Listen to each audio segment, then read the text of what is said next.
Rob, normally I have an intro that we're gonna do. I normally have a thing I want to talk about. I'm gonna intro what this podcast is, but all I'm gonna do is I'm gonna hit play on this, and I just have one question to ask of you, Rob Zachney.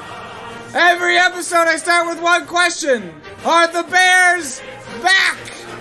They're back, baby. The rebuild is underway, and the future is so bright in Chicago. They're so loud.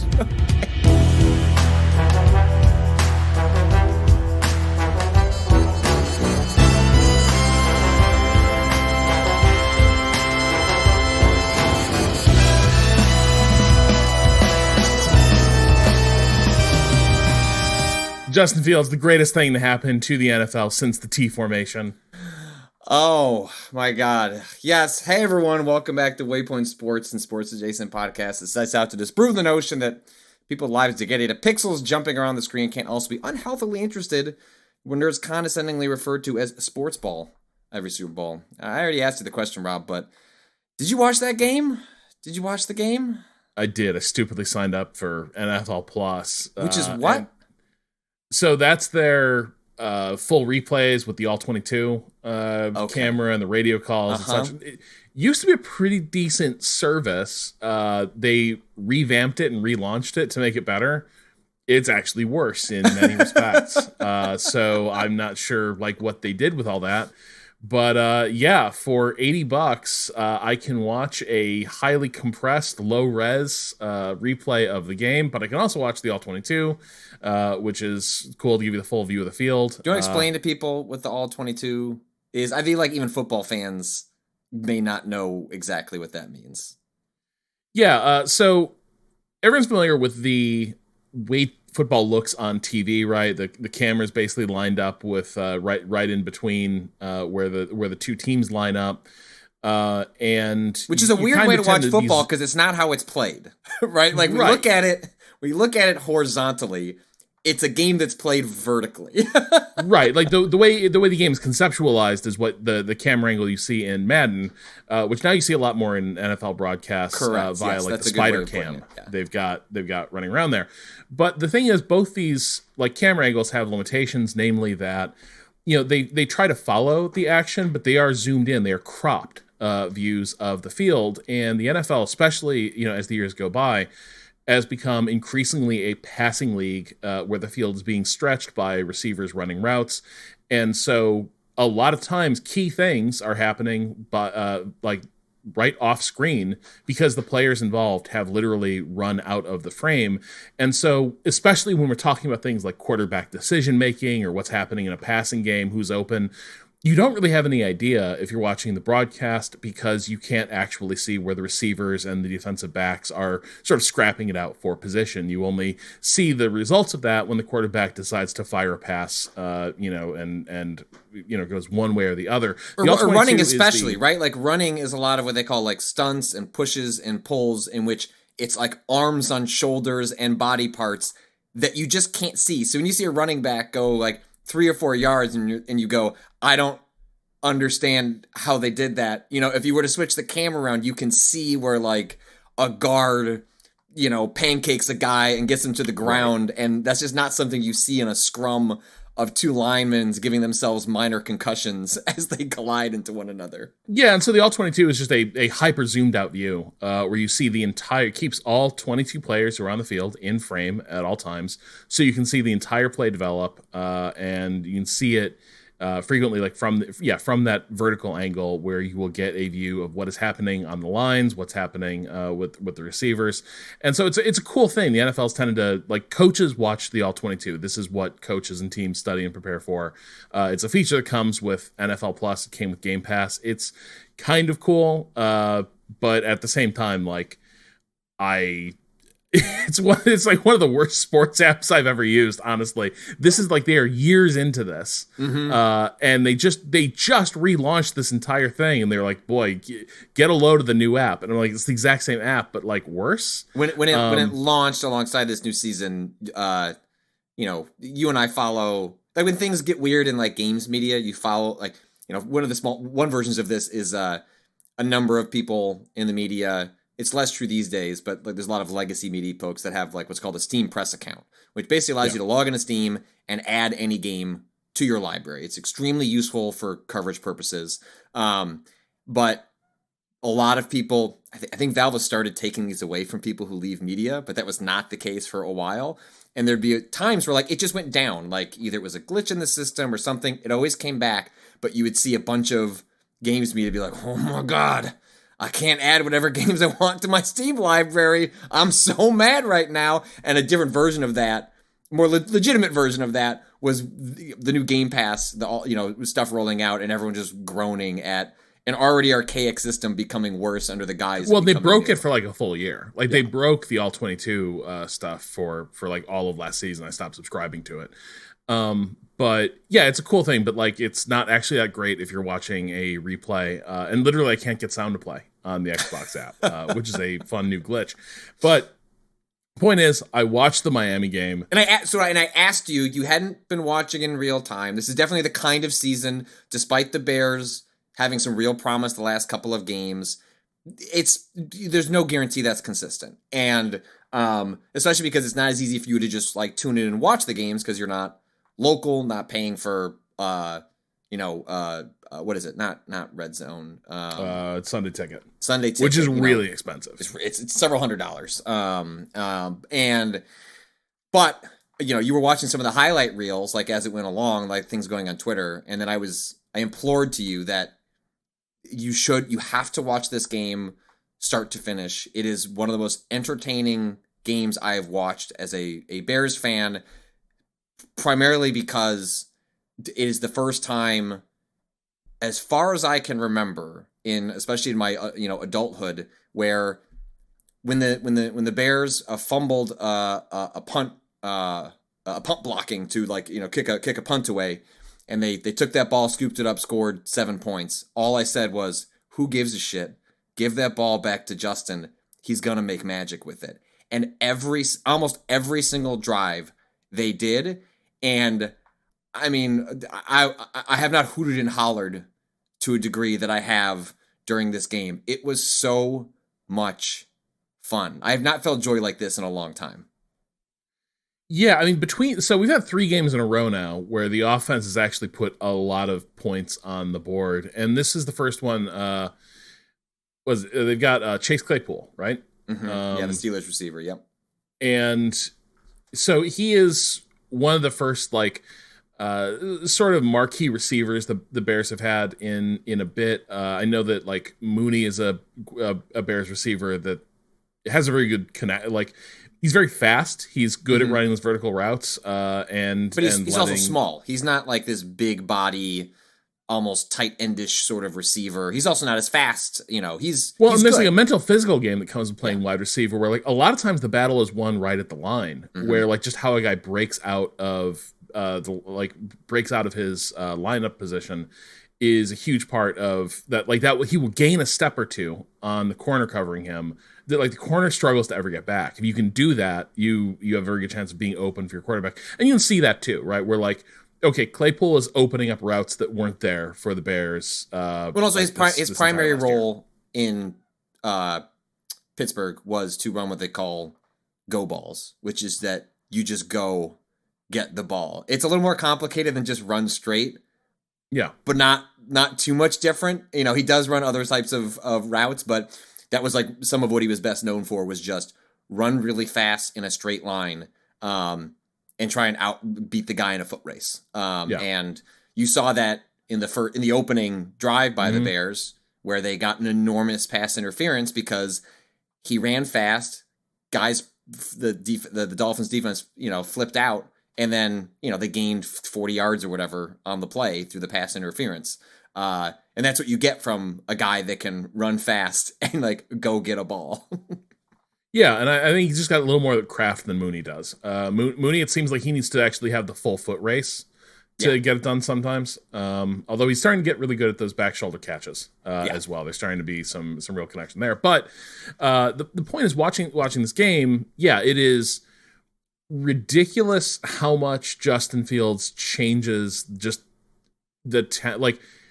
changes what is possible on on the field when the Bears have the ball, because you have the combination of they've started calling more designed runs for him and leaning into the fact that he is, an elite runner.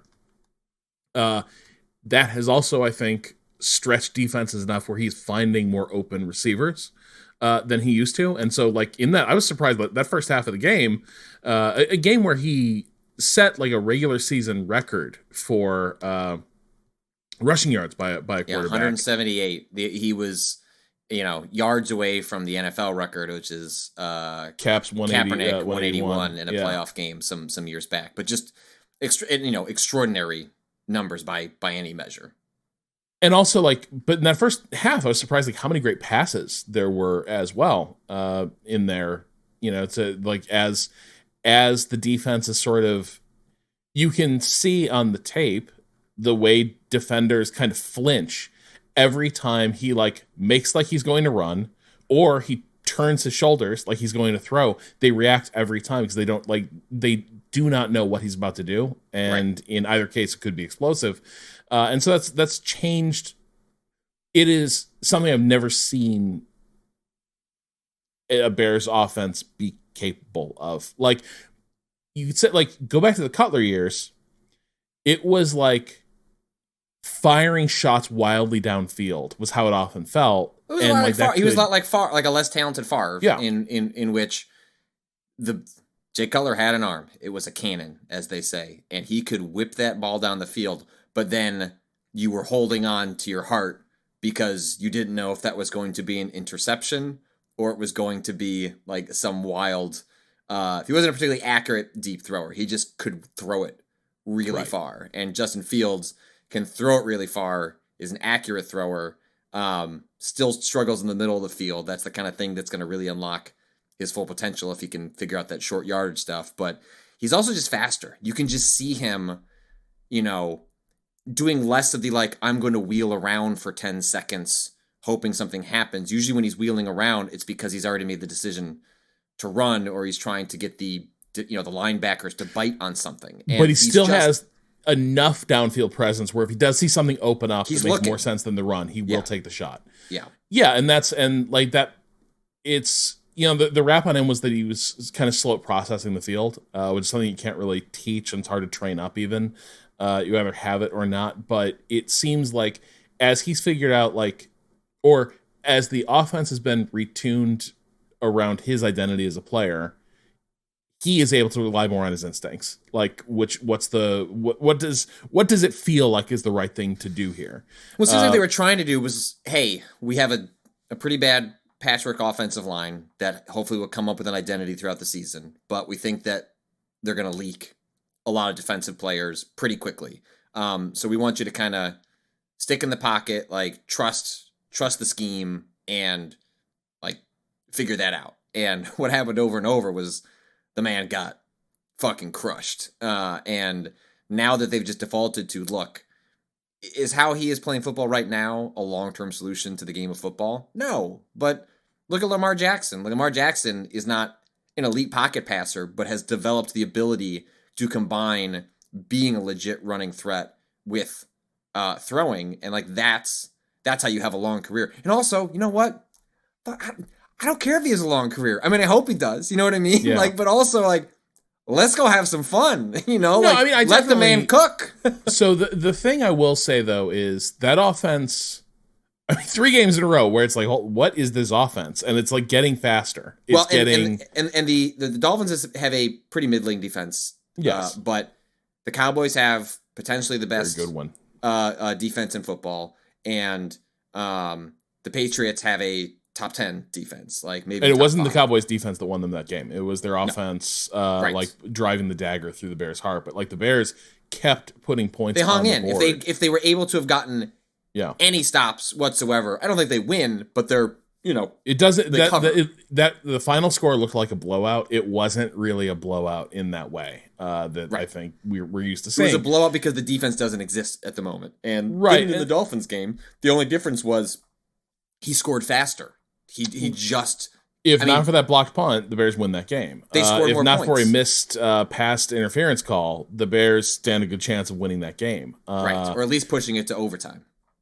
So the thing that occurred to me while I'm watching it is like, oh, this offense is actually like pretty good and pretty dynamic. And actually, if you had a middling defense, maybe there's more things that are possible with this team. And suddenly I'm like, Roquan Smith getting a lot of love from national TV people, like after a good Monday night performance with the Ravens. Yeah, he looked good. I'm happy for him. No ill will to Roquan. But there's a little part of me that's like, they sure dynamited the entire defense. Under the assumption that like this is going to be a full tank year, there's nothing, like there's no bullets in the chamber. Well, I don't know. And then here comes Justin with like 2 6-shooters. Yes, but I think the Claypool thing is both recognizing they need to give Fields, a field stretcher sort of player, but also they call them moral victories. And this is the textbook definition of a moral victory, in which I was watching this game with, a bunch of other people, and I totally understood why there were a handful of people like in the garage we were watching and just like felt like their hearts were torn out. They're like, oh my, like he was going to go get it. He was going to win the game. It felt like how I've watched Rodgers or Mahomes or any of these other incredible quarterbacks, like, put the ball in his hands. He's gonna go get the touchdown. Or the 3 points. I was 100% confident. And he did do that. Like he threw a great ball to get the PI. He threw a 4th down conversion that literally went through a receiver's hands.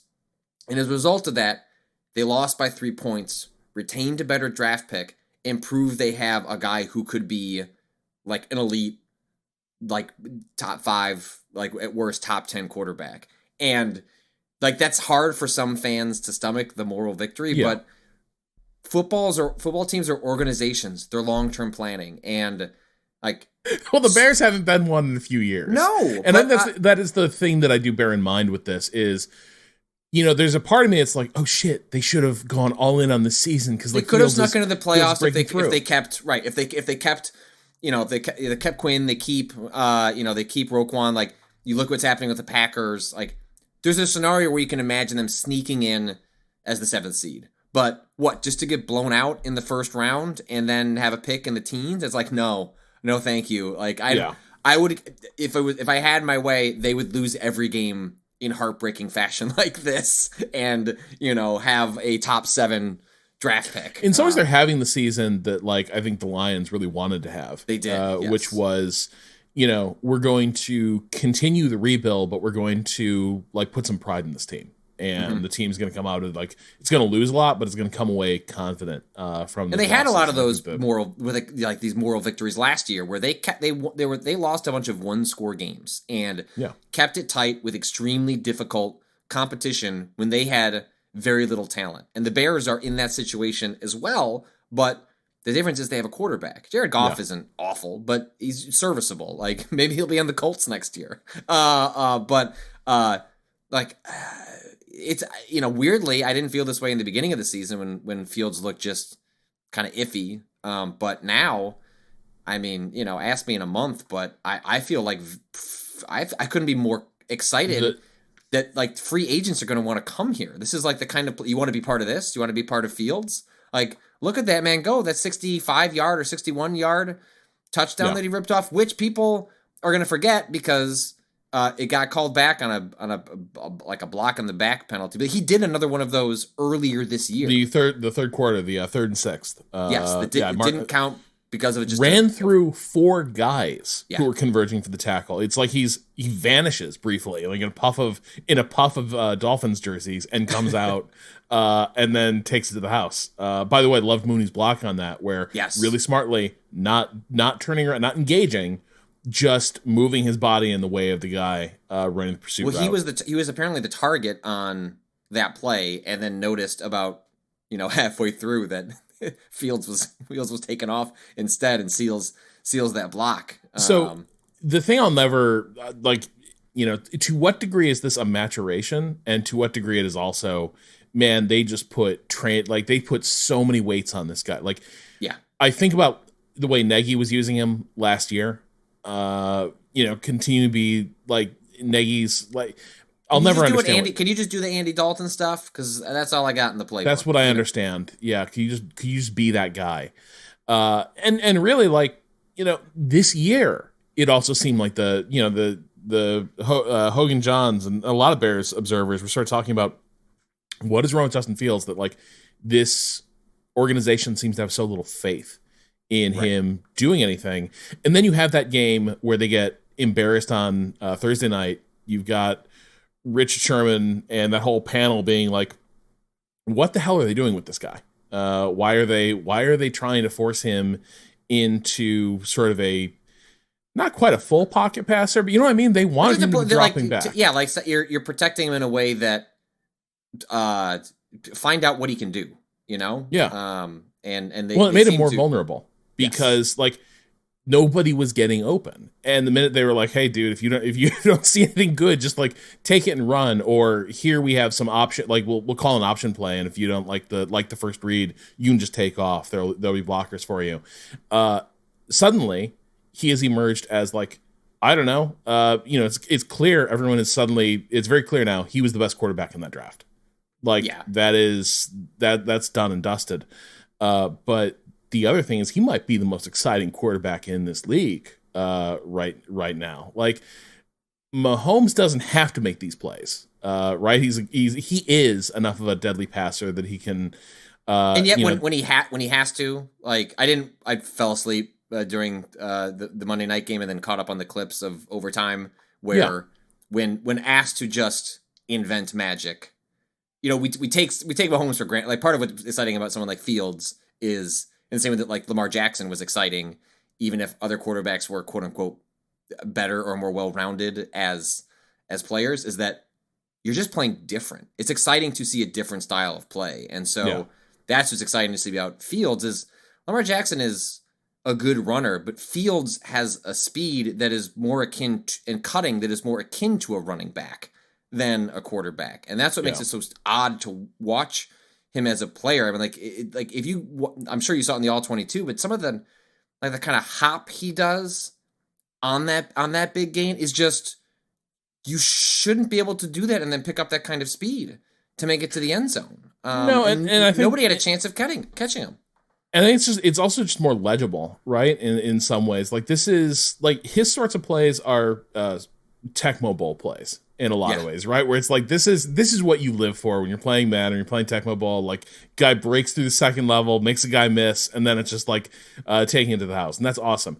Great quarterbacks, it's a little bit more like they are seeing things that you don't necessarily do. They try a pass and it turns out one way or the other, and it's cool. But yeah, it's and also I do think part of the other thing that has shifted is just a lot of these star quarterbacks are off their rookie contract and are now like talent deficiencies develop around these guys because now they're getting paid market rate, right? Now it's like you and Mahomes didn't even take that like that wild a contract, but they took away a lot of his weapons in this last year or so. Well, look what I mean, we just saw it. Like Tyreek Hill, we have a bad defense, but also the Dolphins have done this to everybody. It was particularly exposed against the Bears, but they just have just enormous speed in which, and it was particularly exposed against the Bears because if you cannot put any pressure on the quarterback, speedsters of that rate will just get open. That is the strength of the Bears are their safeties and their cornerbacks, but they can only cover for so long. And eventually that is going to give. And you saw that on display there. And that's puts the Bears in an odd position, frankly, because they're going to roughly lose 3 years of the 5 years as like, this is the year that you want to have in the first year. They're having that in the second year. And that was the cost of the organization riding with Nagy and Pace one more year. Right. And then Fields' third year is going to be the year where you spend a bunch of money and then you fight for that wild card, right? And then you hopefully, if you're kind of looking where the Eagles did, right? Like probably make it to the first round, probably lose, but you're like, damn, there's a lot of promise here. Let's keep stacking. And then the fourth year. And then, so, there's a lot, again, this is part about you can't just look at football in a vacuum. I understand why fans that just tune in on Sundays and are casual, like, it makes total sense. Like, who wants to take a loss? And it's like, well, because it's like you don't want to take a loss in theory, but like there's more gamesmanship that is happening here because it's a league of parity. And we just went through what happens when a team thinks the window is open too early. I mean the Bears sort of pushed all their chips. Or too late. Look at the Packers. Yeah, boy, exactly. That has been. I did not see this coming. No, we'll get there in a second. There's a couple of news bits we wanted to hit. I did want to introduce. Maybe I'm going to try out a new segment, which is Sports 101.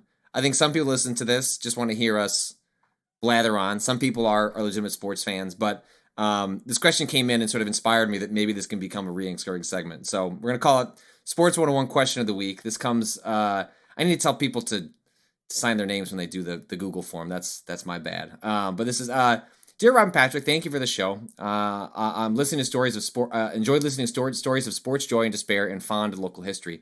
And at the moment, there was one stumbling block as I trot along to join you on this journey of discovery to figure out whether the Bears are, in fact, back. I'm British and ignorant. I keep listening to the show while I'm out for a run, deciding, quote, when I get home, I'm definitely going to look up what a quarterback is. By the time I've had a shower and returned to the welcome embrace of the internet, I've always forgotten. So vague cultural osmosis, imagination, I think a quarterback is kind of like the anime protagonist for the team. Everyone is very invested in them in particular. They are a single point of success or failure. I'm not sure exactly why this is. Am I the only one? Are they the only one who's allowed to score a touchdown? And are there other players spend the game trying to set them up to make the shot? Can other people also score points somehow? I know scores are bigger than in UK football. Anyway, please feel free to tell me to just fucking Google this. But if you would have fun explaining what a quarterback is and does, I'd be honored to learn from your international sports wisdom. Thank you, Nikki. Oh, they did sign at the end. And so I thought this may be a good spot. Like if people are listening, want to like ask, which is seemingly sort of like a dumb or simple question. Not that we are experts, but like maybe relative to Nikki from the UK. Rob, do you want to take a crack at explaining a little bit of what's going on here?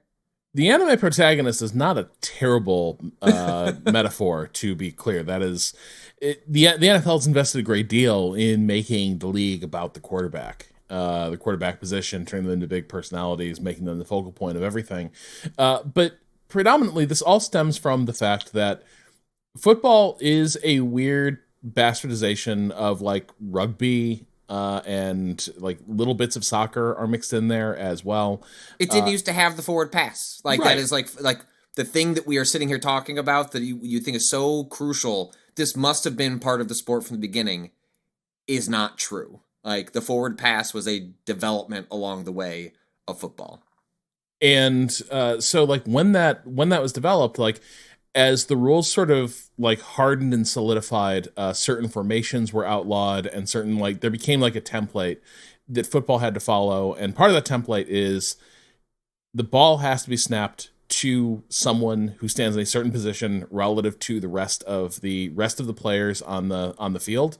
And that person is the quarterback. Now, the ball doesn't necessarily have to go to someone who is the quarterback for the team. There are teams that do like, sometimes you can have someone, you can spoof someone by snapping it to someone next to the quarterback, etc. The Bears did this just this week with Cole Kmet, their tight end, who took a direct snap to do what is called a quarterback sneak, which is usually where a quarterback like tucks the ball and they are just pushed forward by the rest of the line. So it's just like there has to be a designated person, but because over the development of the sport, there's a specific set of skills, both mentally, physically, that result in like the quarterback developing as a singular position. And I think the thing that probably, if you're not familiar with American football, and I'm always surprised by this when I actually come into contact with a football, the ball is much bigger than you think. Yeah. The ball is harder to handle. The ones they sell, like, when you're in like the backyard with like a Nerf football, you're like, I can whip this thing 50 yards. I can see how I could do that. A real football is so much bigger than you think. It's closer to a soccer ball. It is huge. And it's relatively heavy, and it takes a lot of craft and a lot of arm strength to like throw it accurately, fast, over a distance, which is what you're asking quarterbacks to do at the bare minimum. And that also requires, a lot of intellectual understanding or instinctive understanding of the game. You need to be able to anticipate what is happening. You need to be able to see open throwing lanes that to your eye would look like they're completely blocked.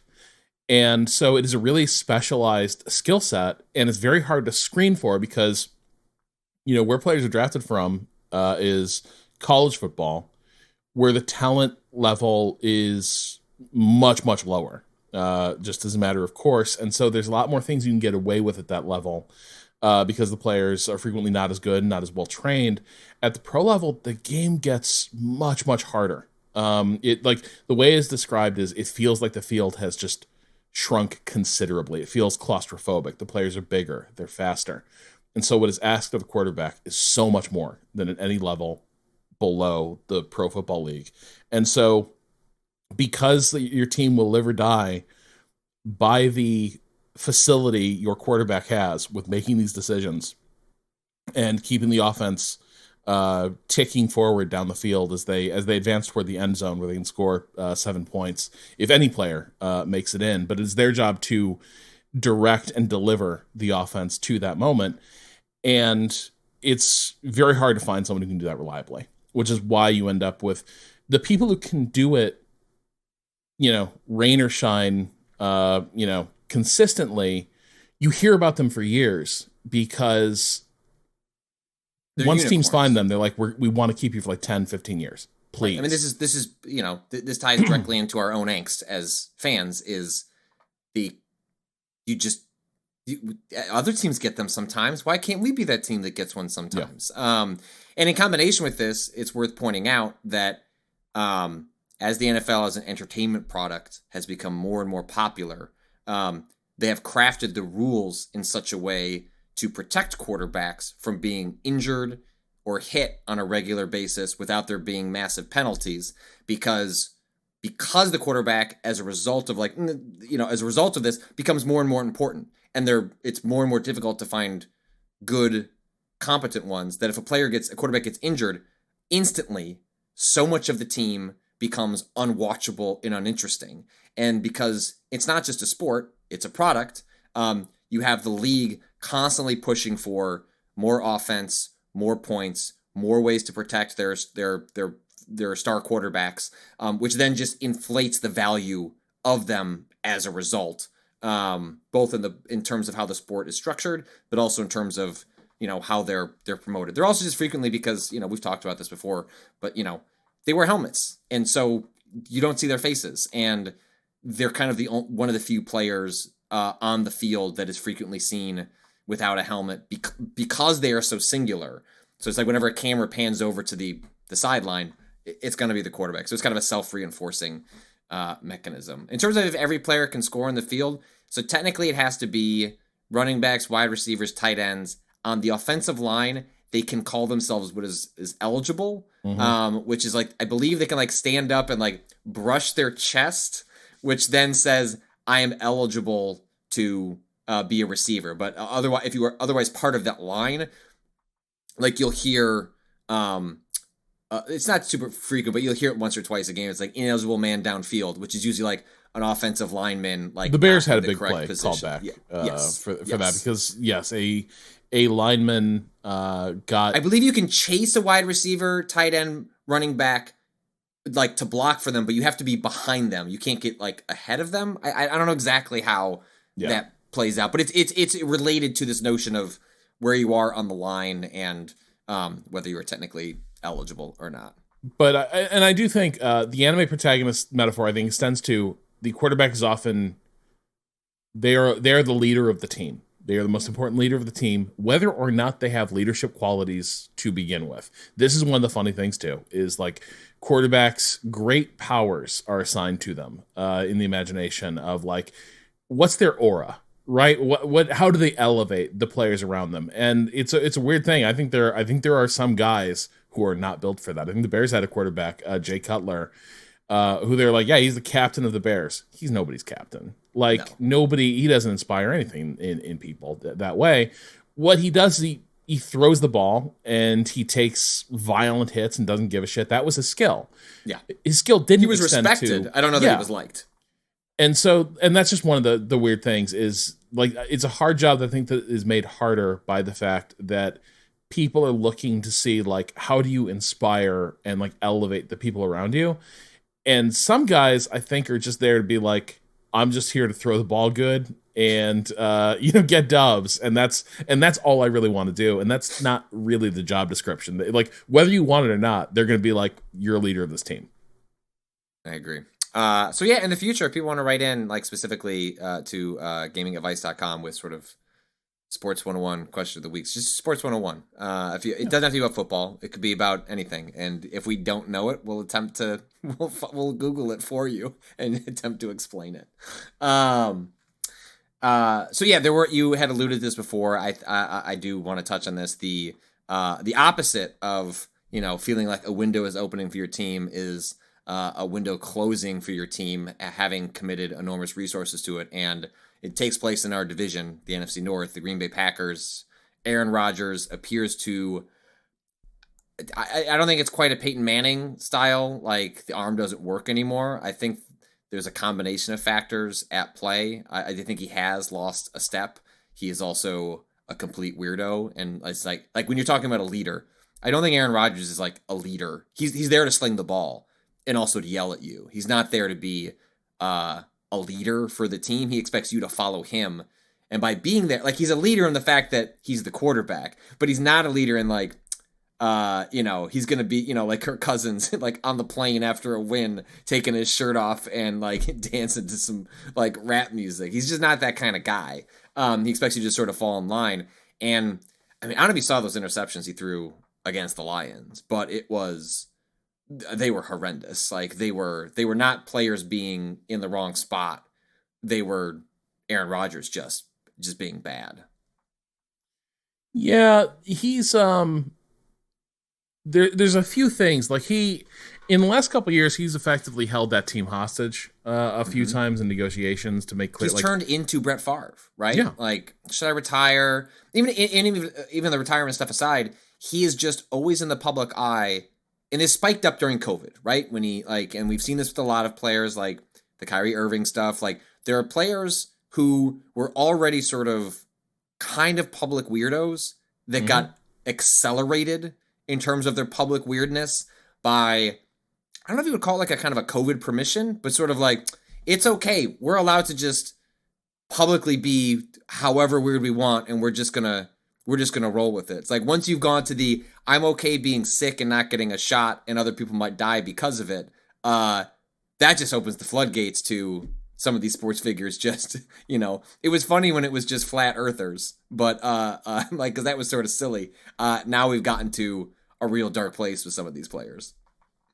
Yeah, I think with Favre, there's the weirdness. There is the fact that like, he's never been someone to take a lot of personal responsibility for anything going wrong. His opinion, and for years, this valid up to a point, is I'm the greatest quarterback in the NFL. If things are going wrong around me, it is because you did not put the right people and things around me. And there have been times that's been correct, but what happens when it is increasingly the fact that he is the issue?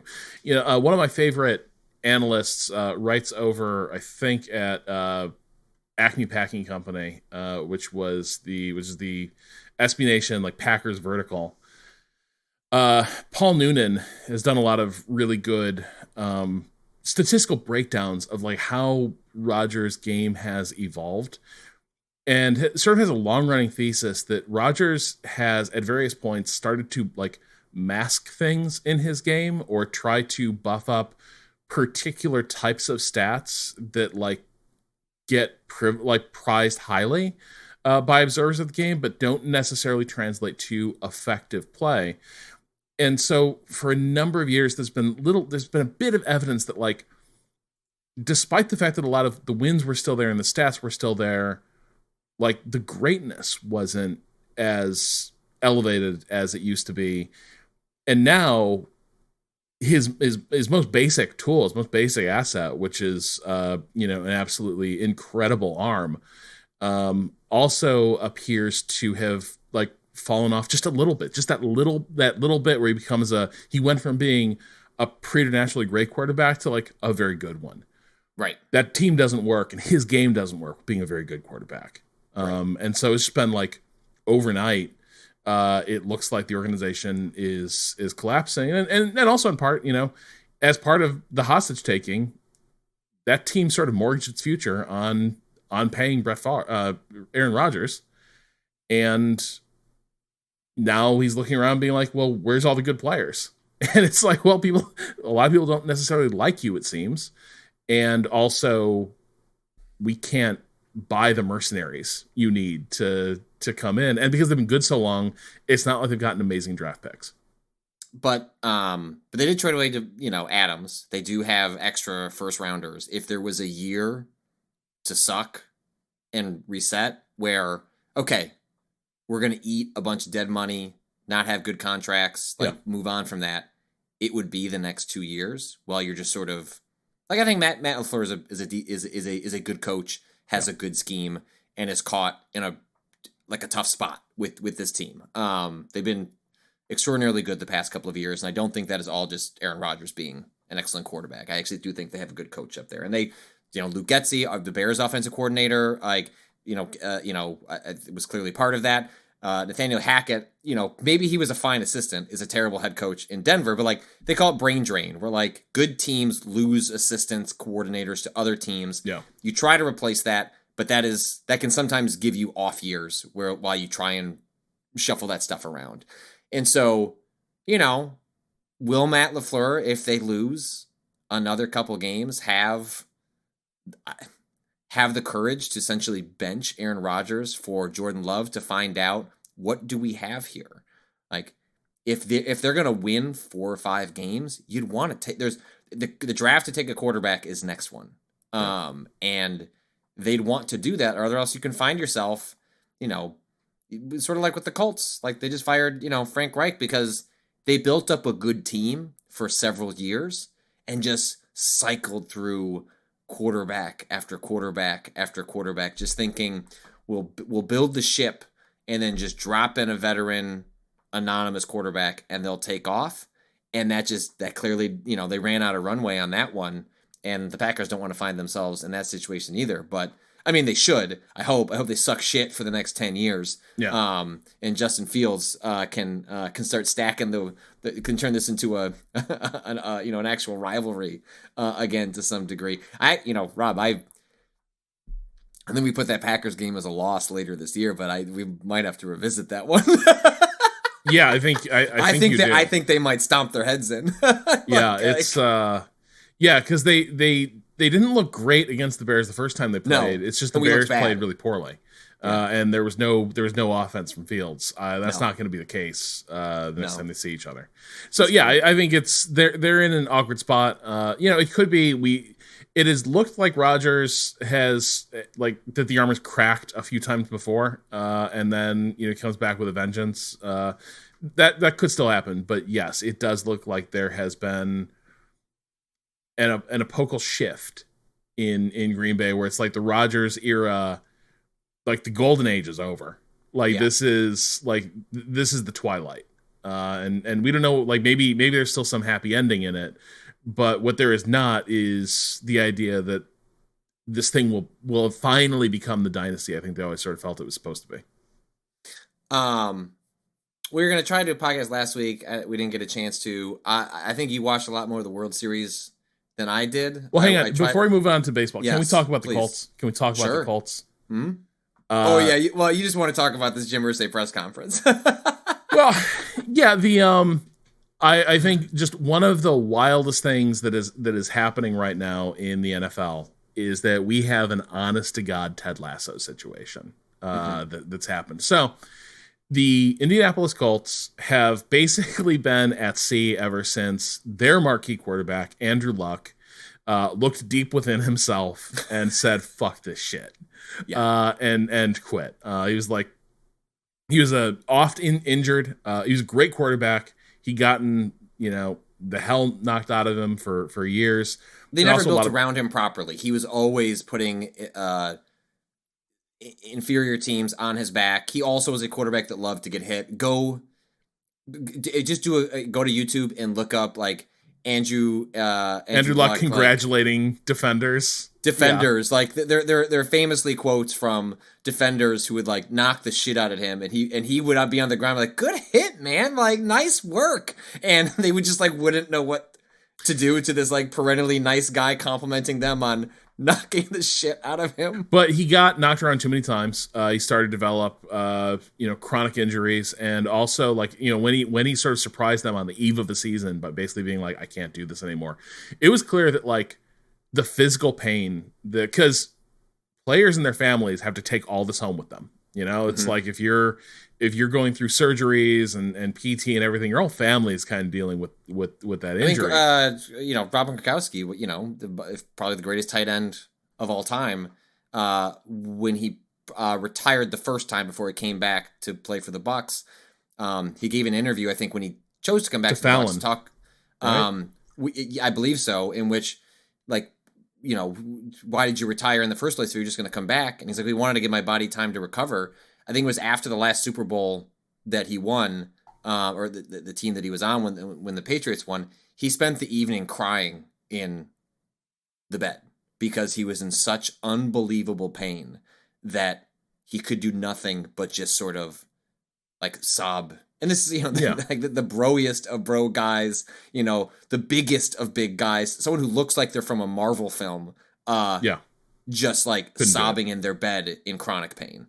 So Andrew Luck had the moment where he's like, there's nothing, like, this isn't fun for me anymore. I'm not going to do this. Right. Yeah. And people also pointed out, like, he's actually apparently, like, legitimately, like, has a pretty prestigious engineering degree. Like, is a very, very smart guy who, like, has a view that, like, football is not everything. And there's things he wants to do with his body and his mind, like absorb monster hits and concussions.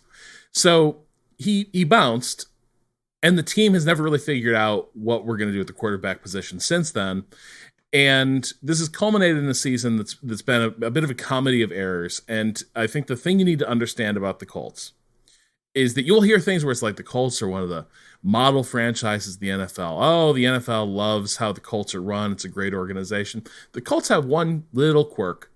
They effectively have a bit of a fail son in charge of the organization, but he's a fail son who's like 70 years old.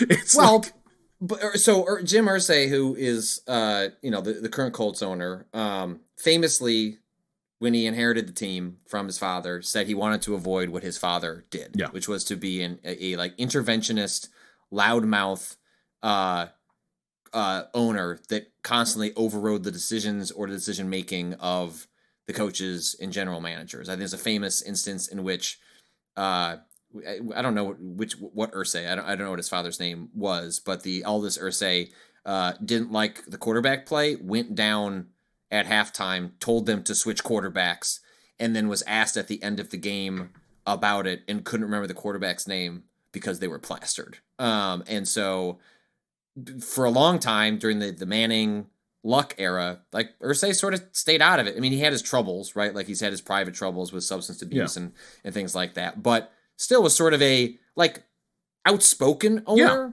but one who was like willing to talk with the public and engage, was like kind of was like in many ways an ideal owner. Like they're excited about the team, want them to succeed, go do it. I'm going to stay back here and let the experts do it. And fairly harmless, but also a bit of a clown. Like has an undeniable like clownishness to him. So even setting aside the fact like he had some struggles with like substance abuse, and in some cases not struggles, just enthusiastic participation.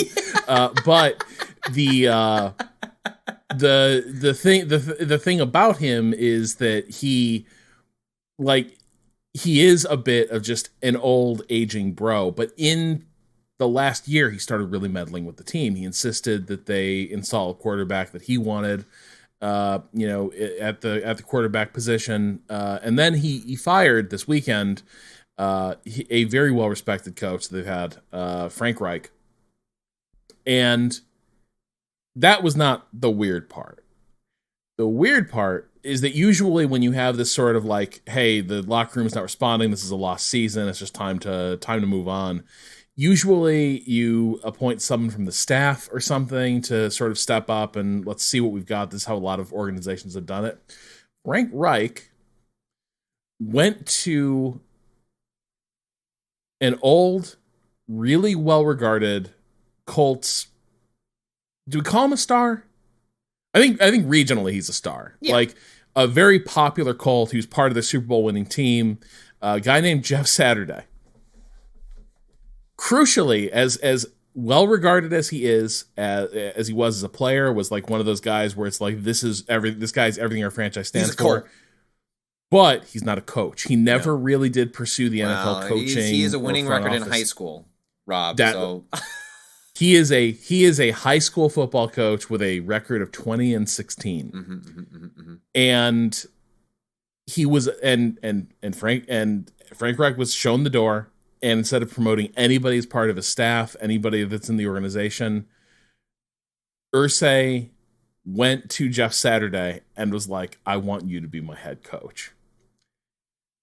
And now the funny thing is, Jeff Saturday seems to know that this is every bit as weird as it is, because he apparently said, he was like, why am I a candidate you would consider in any role to do this? He said, like, to say I was shocked would be an understatement.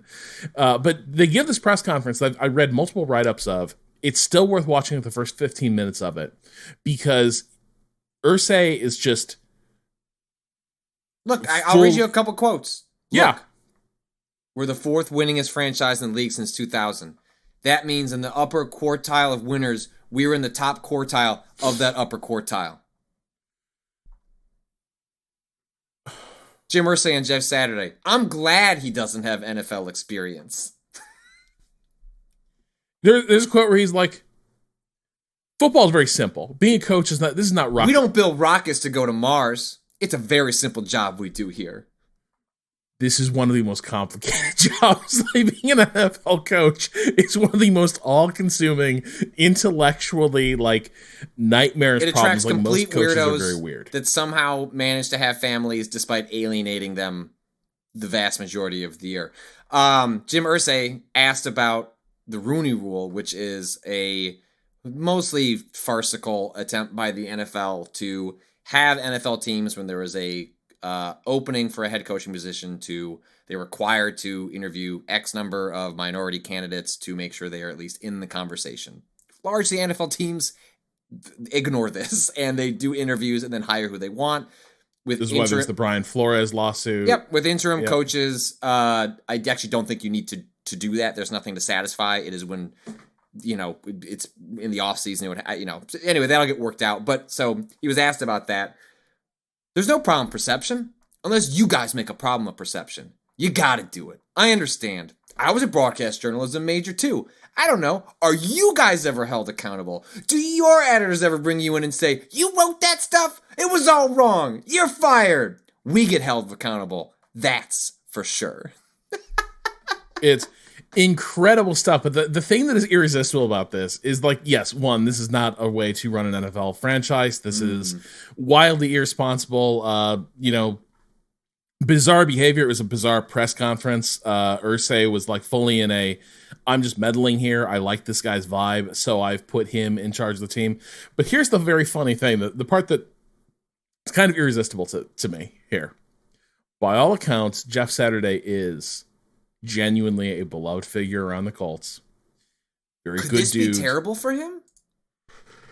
I mean, it could be, but like, this is why I said it's a Ted Lasso situation. This is a guy who never wanted the job, never pursued any interest in being like, I want to be involved with NFL teams again in this capacity at all. He was summoned from this because Irsay was looking around and like, there's such an old man looking for comfort aspect of this that is palpable in the presser. He just wanted to go to a guy he really like respected and made him feel good about the direction of the franchise and like stood for things. And so he summons him to take over this team, not because the guy knows what he's doing, but just because Irsay is like, the Jeff Saturday-ness of this dude is going to rub off on this team, and it's going to fix the fact that he has not liked what he's seen out on that field for a number of years. That like, whatever else is going to happen, it will be a team that he's proud of and some reflects whatever he thinks of as like being the spirit of the Colts. And there's almost no chance this is going to work. It's like, again, this is like if you like made me like a football GM, right? Like there's just like very little. Actually, that's not true.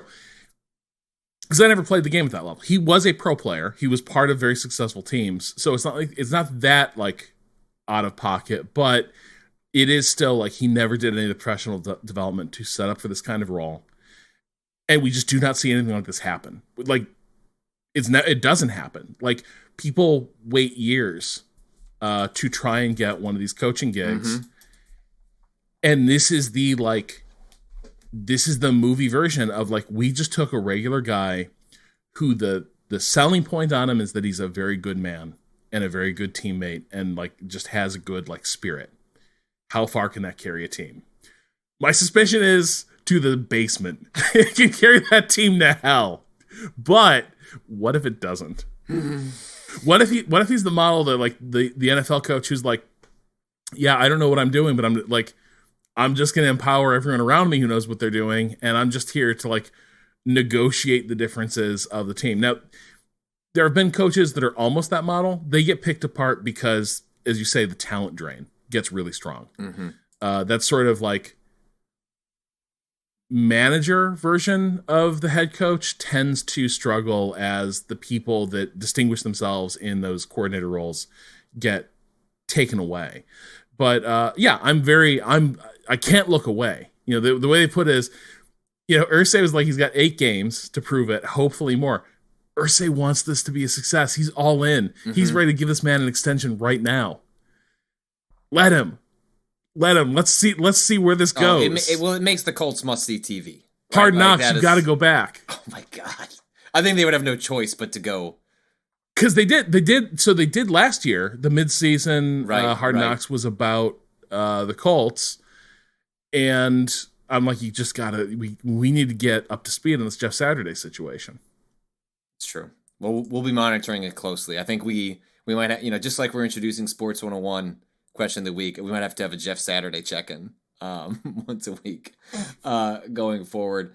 Did you have anything you want to mention about the World Series before we move on to some questions? Is there any like high-level observations you thought, other than like enjoying watching Kyle Schwarber hit dingers because our big boy whacks the ball real far and it makes us happy? He does.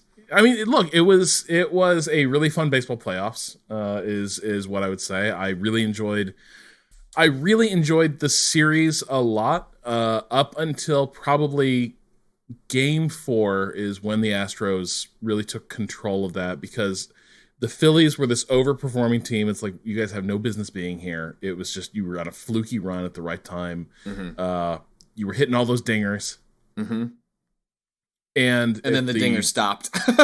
Because they ran up to a team that was just much more talented, especially in the bullpen. And that was the thing, is like the Phillies did not have the pitching staff to keep points off the board. And in Game 4, you could see that the Astros 100% did. And it got real grim, because every time, you know, the Phillies had to go to their bullpen, there's only one guy they really had to bring in. That was a dude named Alvarado, who's like not a bad pitcher, but he was the only number they could call in what are called like high leverage situations. They got eaten alive every time. So it was, you know, it went from being a Hollywood script of a World Series to being a bit more of what you expect from baseball, right? In baseball terms, I guess you would say it was a regression to the mean of what are the projected outcomes for teams like this. And that is what happened over the course of that season. You had a really fluky Game 3 where the Astros pitcher melted down and was just giving up home run after home run. And it, like, in that moment, it seemed like, boy, they might have broken their backs. Yeah, anything's possible. Yeah. And then they just went back to just grinding it out. Yeah, the Astros just went back to be like, oh wait, we've got a core of elite pitchers that you can't touch, and the Phillies really did not. So it was great. I loved watching it. I know you watched a bit of it. I think, you know, one thing that I really enjoyed about it is the entire thing was broadcast in 4K. Dude, yeah. I messaged you at one point because I had seen kind of games in the background. One of the games was on Halloween, so it was just. and another game was on like a Halloween party night, and so it was on, but I never really looked at it. And then at home one night I had it on while the kids were doing some coloring, and I was like, holy shit. And it was less that I noticed that the game was in 4K as much as like the UI elements were in 4K. That's what I was like, wow, that shit is sharp. And I was sharper than it can actually sustain. You see actually the little the jaggies on the graphics they use. It rules. But like everything is so readable on the 4K broadcast. Like jerseys are visible from like across the field. I don't know what it's going to take to the NFL to get to there. I think frankly part of it's going to be they don't give anything away for free, and that you want to watch 4K football, you're going to pay for gruesome. But I mean, like seeing that, like I would pay quite a bit. So would I. For, like, I mean, that's the kind of thing where I would pay for a Sunday ticket if that unlocked 4K football. Not just that, like NBA could take me out for lunch for this. Like F1 TV could get me, like all of them. It's because like sports are amazing to watch. One of the great things that you get from a good broadcast and a good production is a feeling of presence, right? Like, damn, it's the next best thing to being there. And 4K, you get that, right? Like, there's moments it also runs at real speed, right? So there's something about 4K in a film. It's still running at broadly 24 frames a second. There is a surreality to it, no matter what the resolution is. There's that kind of reality show aspect you get out of sports. It benefits over and over from a higher resolution. And I'd be curious if anyone somehow listens to this and like has any insight into, is it just like such a there must be just logistical things in the road that like are. My assumption is one of the big ones is because college football did it. College football is in 4K.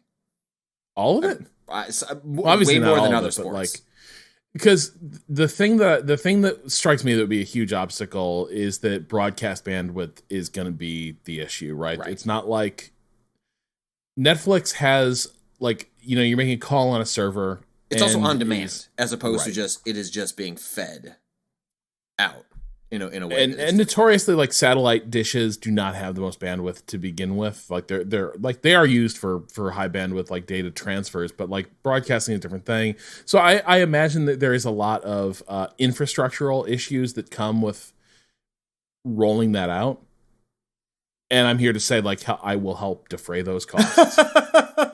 Like this is how I end up signed up for every single sports league app. Is just like the minute they're like, and we got 4K HDR every game, and I'll be like, so like, what, you want $1,000 for that?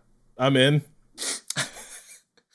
On a questions, if you have any questions for us, you can write in over gaming at vice.com with the subject sports. Also, I usually put out a call on Twitter with a Google Doc where you can write in with your questions. Rob, how do you get Patrick to watch F1? We must spread the doctrine of Ferrari pain on another soul, bring him into the fold. Praise be to Maranello. Am I saying this correctly? If he already does watch, then make sure he gets into IndyCar. So we had talked about getting into rugby previously. I did my homework. I know you did your homework. But I also don't have a kid. And then I ran out of time. But I think... So the way we can still do the rugby. We promised people rugby. I can watch some rugby. Ain't it? Huh? I'm gonna tell you rugby ain't it. It's cool. It's cool.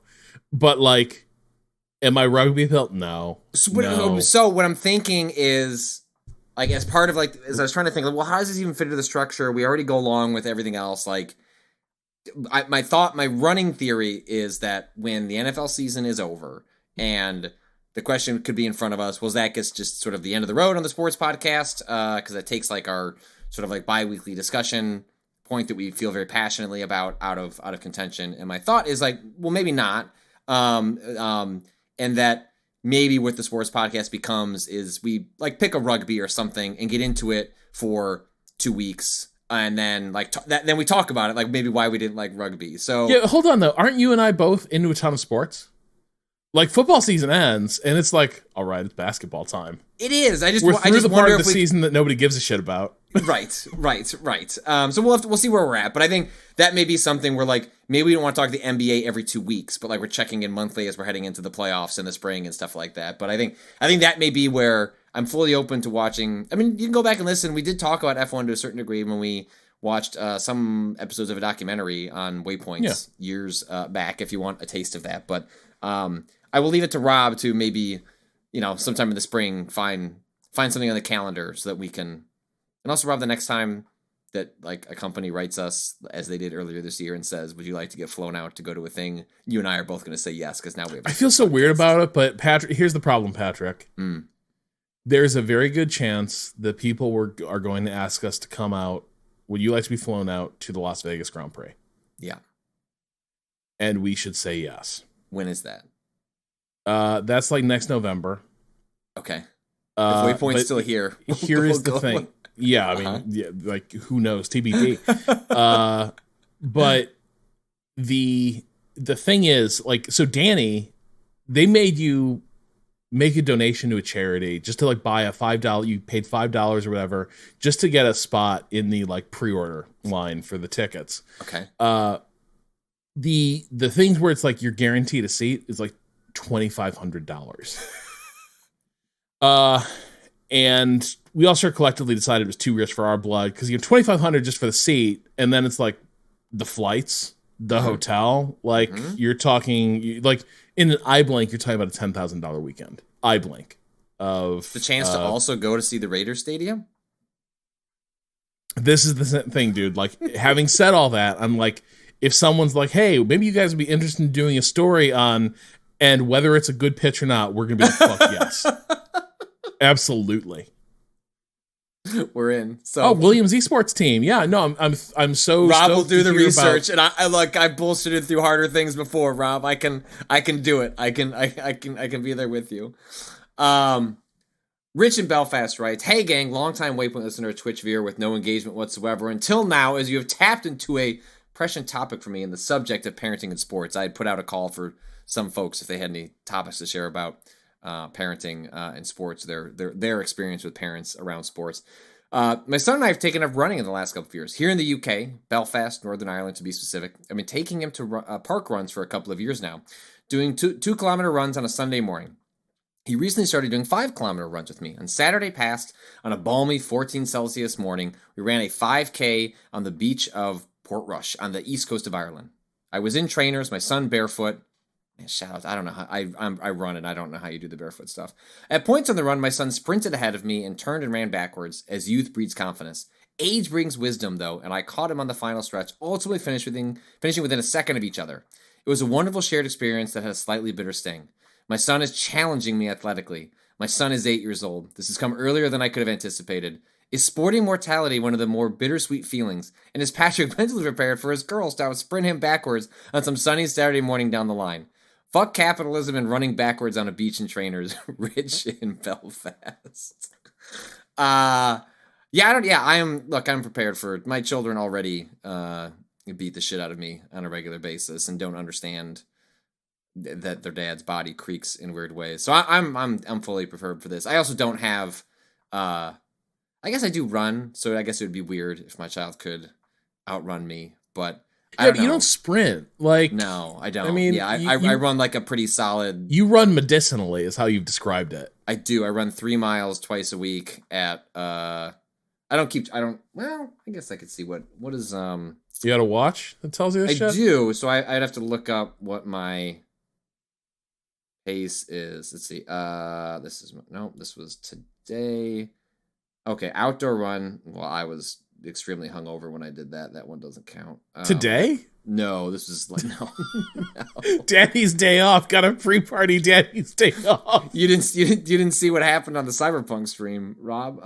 No, I was at a wedding and I couldn't find any Advil, so I ran around an outdoor mall for 40 minutes. Let's see. Okay, this was early. This was last week. 26 minutes. You have to take a couple minutes off because I always forget to turn the watch off. But average pace, 8 minutes 31 seconds, 3.16 miles. So like fast, but not overly fast. Like pretty casual. But that's not me. I'm not really sprinting. But I don't know. I was trying to think. I didn't play a lot of sports with my dad growing up. He was there as a coach sometimes, and he was always on the sidelines when I was like playing basketball or baseball, but I don't have any specific memories of it. I remember when my dad was like, I can't play football with you anymore. Like, cause I grew fast. I never had growth spurt. I just had a pretty advanced growth curve from like when I was like 8 up to the age of like 20. And so like 8 or 9 or 10, it was just like, yeah, we can't roughhouse like that. Like, it's like, that just wasn't. Dad was like, yeah, I'm sorry, we're not, like, even in the snow where the falls are being padded, like, we can't be playing football like this anymore. There's bits of that, but I think I'm envious of that, right? Like, it's like, it is a bittersweet feeling, but also, I don't know, but think about this a little bit, like, I'm just at that age where a number of my friends and I, when we chat, we do the middle-aged man thing of like taking little inventories, just the weird shit that's going on with us, and like, little things we can't do anymore. But here's the weird thing: isn't there satisfaction with it? Isn't there a bit of like, look at us, like, oh no, I can't do that anymore. Yeah, but also there's a little bit of like, look at us being comfortable with it, right? It's these things that, like, at age 25, you're thinking about, like, I'll be scared of the day when I realize I can't do this anymore, little aches and pains that are going to come. And, you hit those moments, and I think they also provide moments where you realize, like, I don't care that much anymore. I would have, like, when I was 25, I would have cared or it's about like, this. If I wanted to turn around and run a marathon next year, I could. Right? Like, but yeah, same. I don't, but I don't want to, right? Like, I don't want to. And there's something about like when age boxes you in terms of ability and potential. You can push outside of those boxes, but there is both humility and acceptance in sort of, I know what I am, I know what I want, like, in terms of like health and different things like that. Okay, I can push in certain directions when it's required so that I stay on this mortal coil as everything collapses. But I'm with you. Like, there is something, I don't know, there is something kind of beautiful, and I think that's in here in Rich's, question of just like, it's a little bittersweet, but also good for you. Like, now you get to experience the crushing existential crisis of, I could do anything, and I won't do any of it. No, and by the way, having my son overtake me on the Strand on a beach in Belfast, like, while Chariots of Fire is playing, like, sign me the fuck up. Like, hell yes.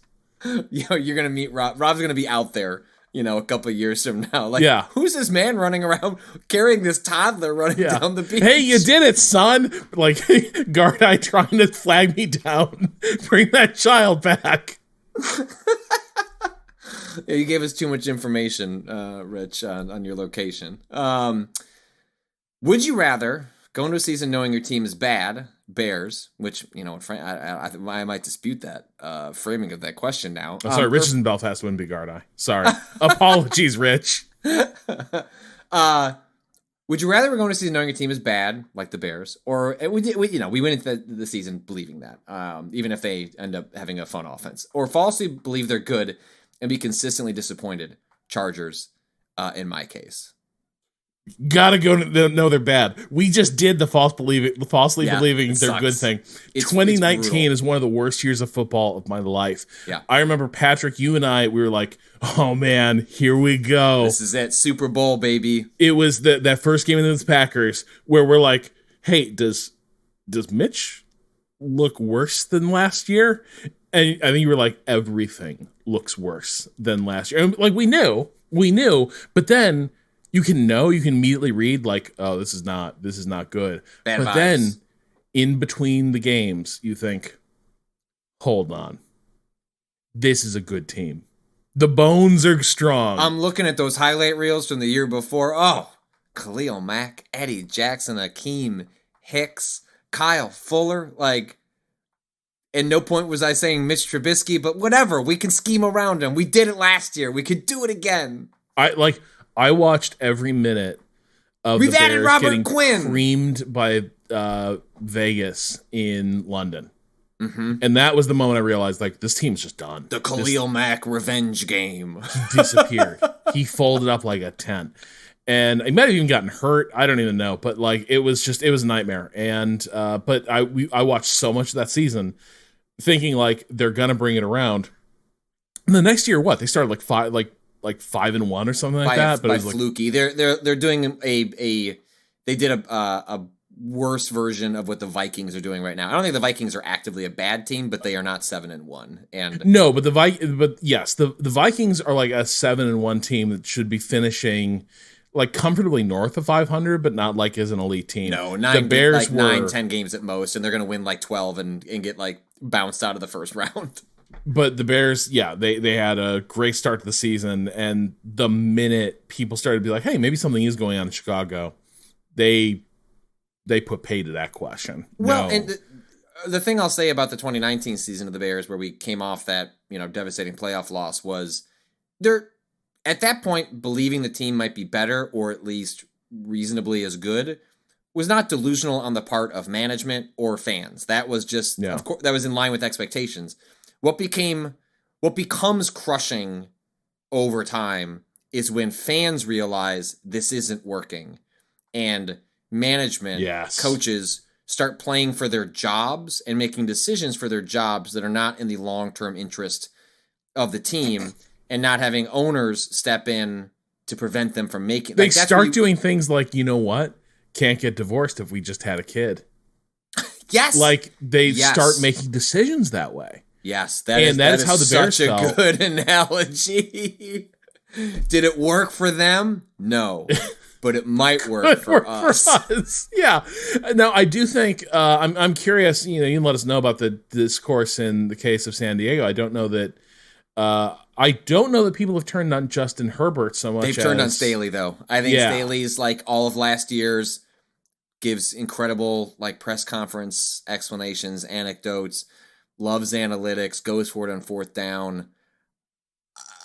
I think the clock might be. I don't know that he's gone next year, but the team is wildly underperforming for the quality of quarterback play, and also, frankly, the resources they've spent on things like the defense, like giving us a second round pick for Khalil Mack last year. So I think I'd rather know they're bad, but more crucially, I want to know that the team knows that they're bad. And those are hard things. Like, teams are culture. They are not just analytics and, like, long-term management of contracts. Like, it is more than that. But it's part of why I'm so...